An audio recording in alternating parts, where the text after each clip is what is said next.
आलो होतो शेतात सकाळी सकाळी, तर बघितलं तर हे ना, तुमच्याकडे काय म्हणतात त्या शेंगाला मला माहिती नाही, बिलायती शेंगा म्हणतात असं, आमच्याकडे खायच्या शेंगा म्हणतात.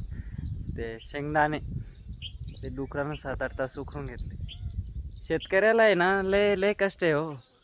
शेतकरी अन्न पिकवतो पण लय कष्टानं पिकवतो, आणि त्याला आहे ना व्यापारी लोक, सरकार सुसू देत नाही.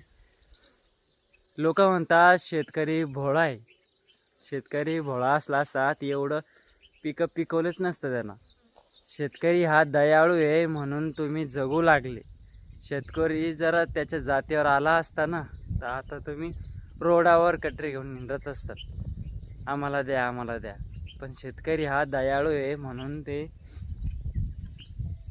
ॲडजस्ट करून घेतो त्याच्यासोबत. ते त्याचं नुकसान बघून घेतो, पण शेतकरी जगाला भुका नाही मारू शकत. हा शेतकरी हा जगाचा पोशिंदा आहे.